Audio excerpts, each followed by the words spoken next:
Hey there, PotatoCast fans. This is the second round of the StimHack Online Cash Refresh Tournament, 6th edition. Big thanks to Fighting Walloon for getting this thing organized, and to my opponent, M7K3. These games went really long, so I'm actually playing them back at double speed, so I'll try to keep up with myself.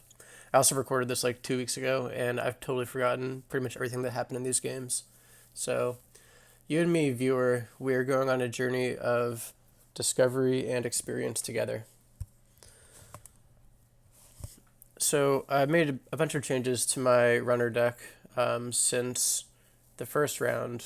Mainly, I found that Maxwell James was pretty hard for me to use consistently, and professional contacts left me really kind of in a bad position because I was drawing all the cards that I wanted to be using Wu to get or playing Compile to get, and it was leaving me too poor to install econ assets pretty frequently. So this deck has changed quite a bit. Mainly, I took out the one Maxwell James, some professional contacts, and then filled in with more of the sort of cantrip operations or events. So stuff like build script and process automation. So that replaces some of the draw. And this hand looked pretty reasonable. Got some econ. Dean Lister is a pretty good way to get in, and a little multi-access. That being said, I was not really feeling great about this matchup to begin with. And seeing both Lindsay and Surveyor on top of R&D makes me think this is going to be a really uphill battle. So my deck's idea is basically to use Compile and Flameout to be able to remote camp pretty effectively, and then use things like indexing and Mad Dash to rip points off of R&D. And both of those strategies are really awful against AgInfusion because they can use their ID ability to defuse your remote camping ability. And if you're using Compile to install your icebreakers, then you don't really get to keep them around. So that's pretty rough. I'm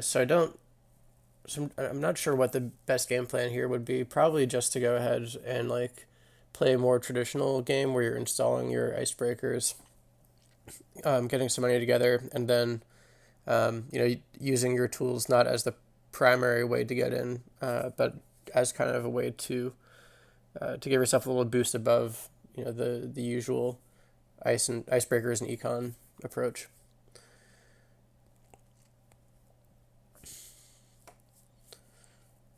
So, seeing Rashida turn face up is always a terrible feeling from the runner side of the table. It's pretty amazing for the corp, though. So, having seen two high strength sentries already off the top of R&D, he's on 23 credits in this four deep server. I should probably note that he is likely holding an agenda in hand. So we're going to go ahead and make a run on HQ, which in retrospect is probably not a great call, because now he's got a really punishing face check set up. It is, like everything else, it's 7 credits with Lamb to break it, but now he's got a lot of, he can basically make me spend 7 credits on, the first run each turn if he uses AgInfusion to bounce me over to that ice. So yeah, I probably should not have jumped on that. Should have saved it for, even doing something like Compile, same old thing, Compile to try to attack his remote, so that even if he did bounce me once, it wouldn't be into a res dice. And so here, that remote is looking pretty darn hard to get into, and, Past Doug is probably thinking about how he's possibly going to deal with the situation, being reasonably sure that the ice over R&D is a Surveyor, which is not too bad to deal with. So I'm ditching the second Maxwell James. It's just going to be clogging up my hand. It is a good card, but costing 7 credits to get into HQ, and then having to figure out a way to attack the next remote is probably not something that's going to happen. So we've got him at 80 credits.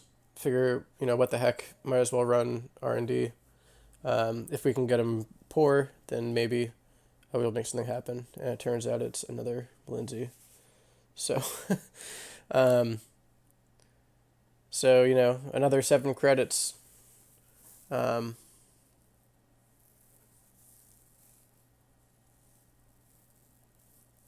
Get through it and use Nashia for the extra card and see yet another Malinzi. So, like, at least he's pretty poor right now, though he does have a lot of drip coming in with SSL. So I'm ditching a couple of things here that I'm planning to install using compile in the future. And one nice thing is that since Malinzi is strength 5, I do have the ability to install AppMen at strength 5 and use that for both Malinzi and Anansi, which are the two most punishing ice that I need to worry about most likely. So here I'm thinking that if it's an NGO, then he'll be able to pop that, go up to 10 credits, and hit me in the face with something horrible. Most likely when I get to that 4th ice after having been dragged through his funhouse and get sent to, deal with Malinzi.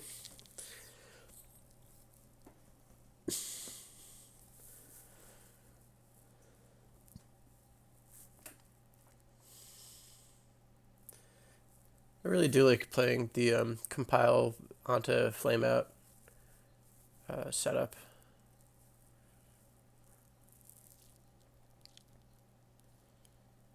But I don't know what I'm thinking with this run.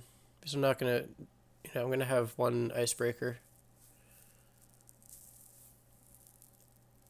9 credits and Dean Lister. Oh god, this is hard to watch.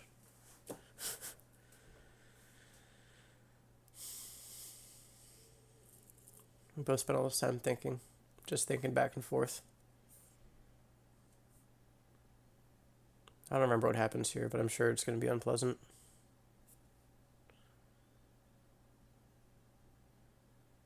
I think maybe, I don't know. I think maybe I was thinking that he would likely bounce me to the HQ Malinzi if it was an agenda. And then that would turn on Maxwell James. But that doesn't make any sense. Why would he do that? So, anyway. So we'll go ahead, get in the heap, host it, ditch the other one. Then do all of our lamb stuff.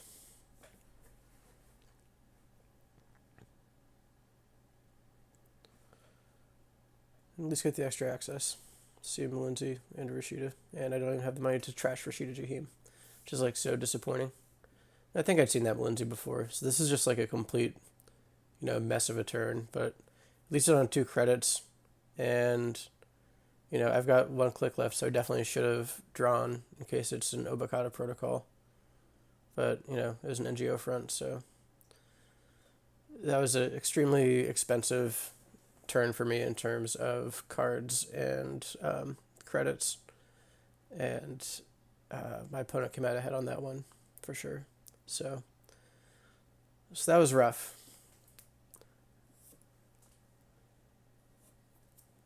Not a great turn.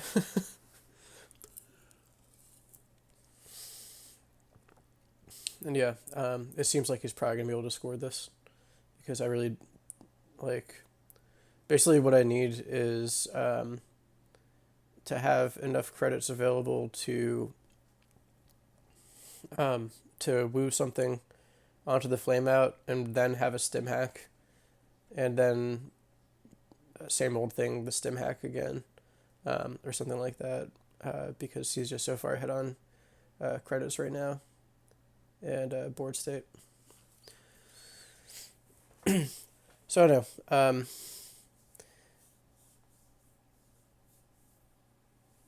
I'm not really sure what I could have done to avoid being in this situation.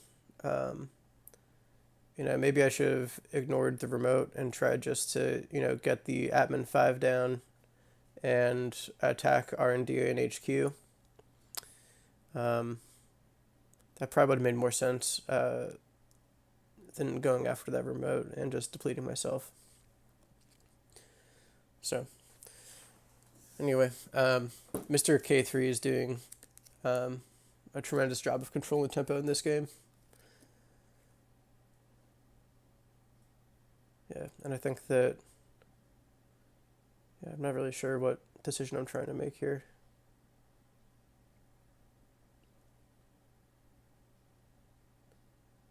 All right.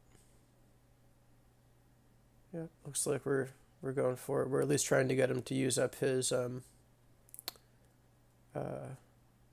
Nisei token and a piece of ice. So I have to read Mason Bellamy, because I forget what that card does. Means I'm going to lose a bunch of clicks, so whatever.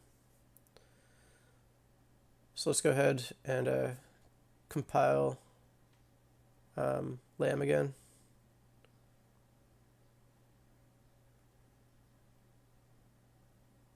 And Envelope is a pretty sweet ice in this format, just because there is so much Lamb out there that having a 3 strength barrier is just super expensive to deal with for Lamb. I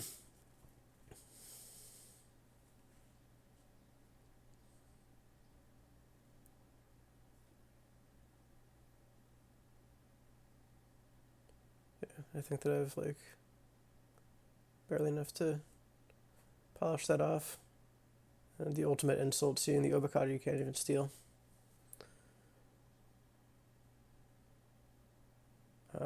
But I do have the ability to de-res with Maxwell James. And, hope that there's actually an agenda in there. Or not. Well, I don't know. I got nothing. That was that was tough, man. That was a tough game.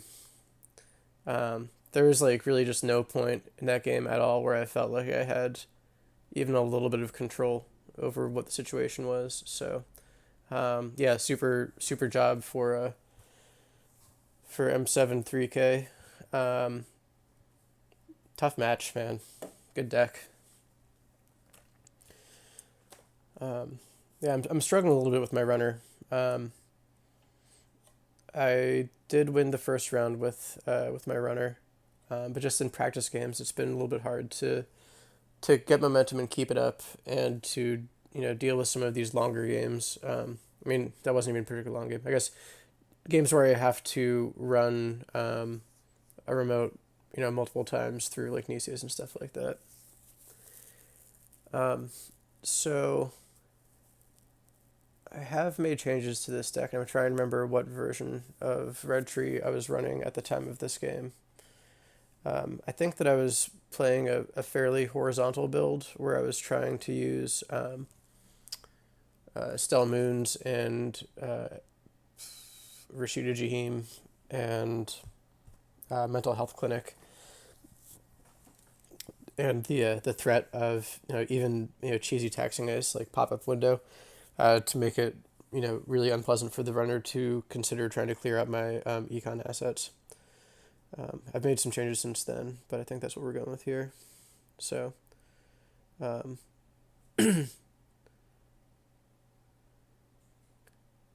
yep, so going ahead and throwing down an agenda with a single ice over it, because I'm expecting that Wu... Yeah, I don't know. That probably wasn't quite right. I probably could have just held on to that Himitsubaku and used the Red Tree ability when he actually went to run server 1. So that was probably a little bit of wasted tempo.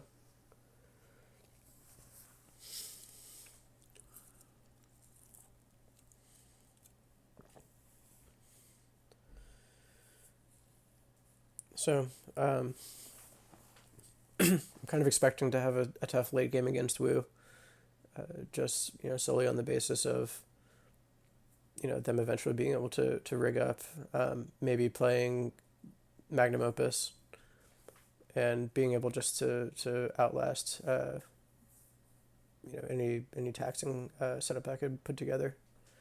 I was double checking that my opponent's aware that if you compile a fem, it can't be used for the ice that you're currently encountering, though it is still pretty good to compile a fem and then target the ice behind the one you're encountering. So I'm thinking about trying to actually get fem into my runner deck on the basis of that. So throw down moons. We got a couple of things that we're going to install. It's a little bit awkward because like NGO front is something that I really want to install in advance behind a piece of ice, and I also want to protect moons, and so like if I don't know, this whole thing doesn't quite work out, but moons is a lot of tempo. Now he knows my secrets. So even though it's a little bit awkward, I'm going to go ahead and leave the NGO naked and unadvanced, I think. Were we icing it? Really? What are you doing, Pass Doug? What? Okay, ice Rashida Jahim. I guess with the expectation that I'll be able to bounce him at Tsubaku if I feel like it. Seems like a questionable play.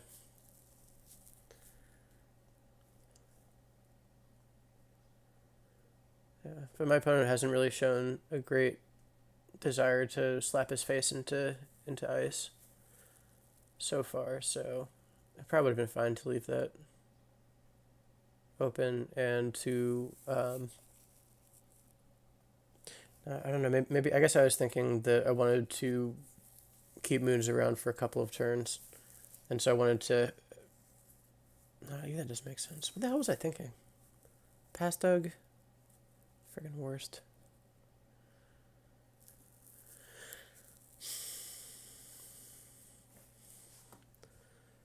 Alright, so we're going to go ahead and double pop-up window this remote. This R&D. It's like a way to get me 2 credits. Seems pretty good. And my opponent's mentioning that he noticed that I had moons installed. He remembered that I had moons installed while he was making his indexing run. So now we get into the mind game of whether he leaves an agenda, 3 from the top, expecting me to use moons, or whether he's going to leave it directly on top, thinking that I won't use moons. I don't know. Like I honestly don't know what I would do if presented with that situation. But anyway, we got Rashida Jahim, and now we've seen 4 out of the 5 cards that he saw earlier. So we're gonna go ahead and basically set it up so that if he thinks that server 2 is an NGO front, so that if he doesn't think that server 2 is an NGO front and he wants to go check it, he'll be running short on clicks to deal with server 3. So this deck ultimately it's kind of slowing down a little bit right now. Ultimately, it wants to be rushing the first 1 or 2 agendas and then building a remote with like a wraparound and with a toll booth and a Nancy and Ash, and make it really hard for him to get in and get the final agenda and let me just kind of push it out. And has not been going very fast so far. So given that we're so deep into my R&D and haven't seen any agendas, I'm like, you know what, I'm going to go ahead and crack moons. Instead, I put a Philotic right on top, and he gets to trash moons. So that was not ideal. But hey, cards are cards.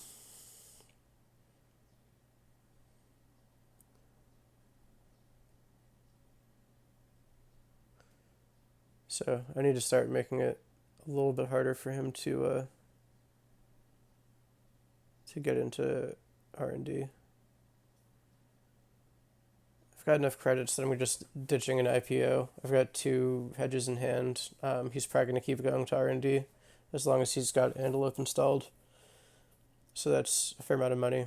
I've got, either Rashida or NGO that I'm going to be able to crack next turn, possibly both of them. Got the Ash installed in the remote, and a couple of beefy Ice Bros in my hand, so I'm feeling alright right now.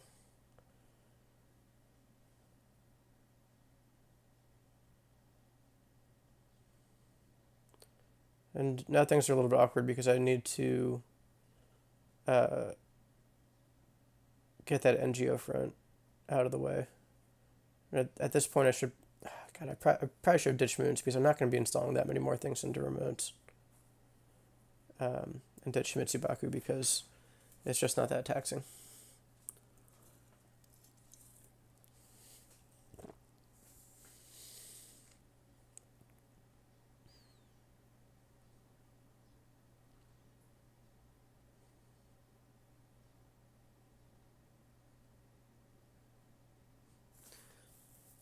So the changes I made to this deck since playing this game we're basically taking out moons so I can get in Obokata Protocol and taking out some of the assets in favor of some more operations and some different ice, I think.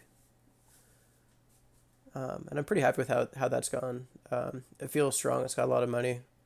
Can tax the runner pretty effectively. And Sandstorm, which is a great card for Red Tree for bouncing runners to different remote. It's basically like a Nisei token.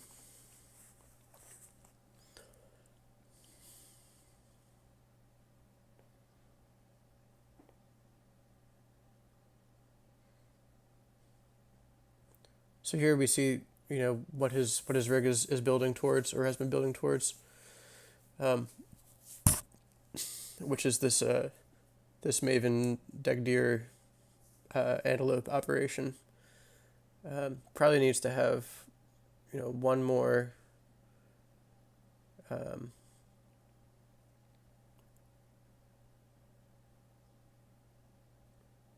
program to really be feeling good about things because of the existence of Anansi.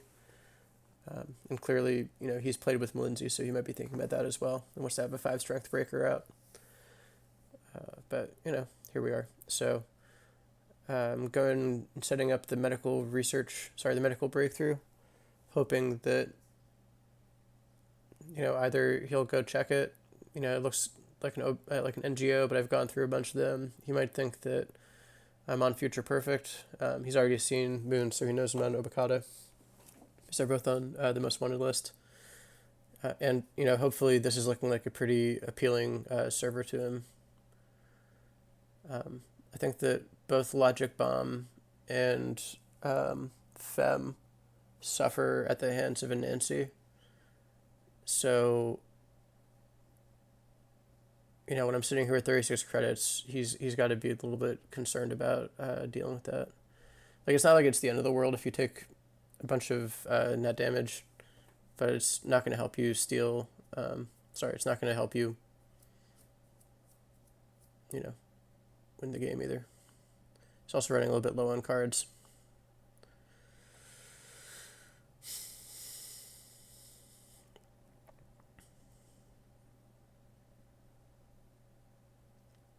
I wasn't even looking when that card got installed, so I have no idea what it is.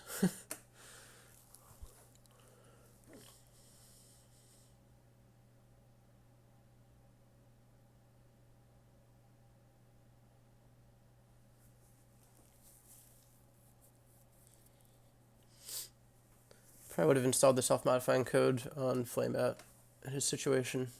It doesn't save any MU, but you can still use the 2 credits from Flameout to kick off your SMC.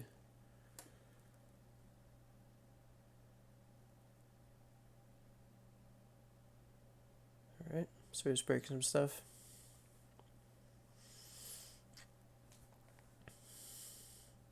He's going to get a pretty juicy access off of this.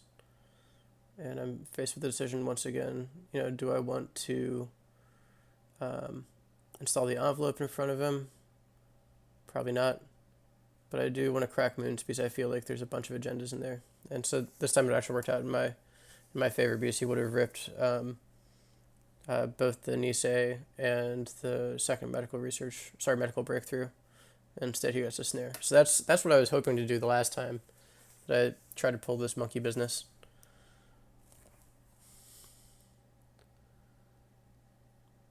Pop Rashida. And then we can start doing some never advance shenanigans. Since he's on 10 credits, yeah, money's always good. He's going to need to, either Wu or same old thing compile in order to have enough programs on board to deal with Anansi. So I'm feeling like this is a good time to really just jam some agendas.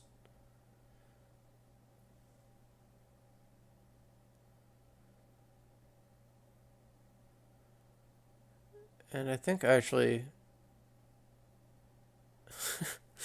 I think at that point I actually miscounted agenda points, and I thought that I was going to 7 instead of going to 6. I don't know what was going on with me that day. Maybe I was tired or drunk or something. And so, I'm feeling okay with the situation still. Still have a giant pile of money. A nasty remote with an ash at the bottom of it. And it's just kind of awkward that I'm on 6 points, but I have to, either hope that I see the next medical breakthrough before he does and just score it from hand, or hope that, we're just planning to install advance and just grind him out. Right now it looks like grinding him out is a pretty viable option, but Logic Bomb and Flame Out make it so that he probably still has a decent number of ways to actually get into that server.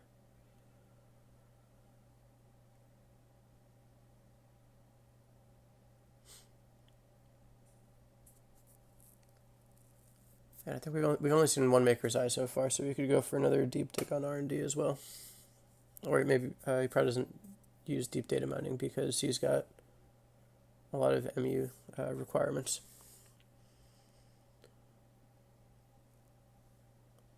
So he's kind of building up, making sure that he'll be able to challenge whatever I put in there next time.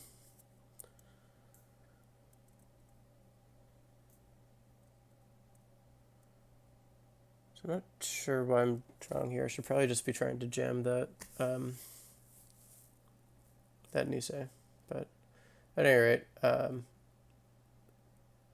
did manage to draw the medical breakthrough before he managed to get to it. So even though I'm sitting here with like this juicy handful of agendas, he needs to get 2 of them at least to win the game. And if he doesn't hit the medical breakthrough, then I can just score it straight out of hand, which is an incredible feeling. All right. So I'm not feeling so bad about this one, seeing 6, 8, 10, 12, 18 out of the 20 agenda points in my hand or in score areas means that he can't win the game off of this access, no matter how many cards he sees. And there is another snare left in there, so this is pretty all right.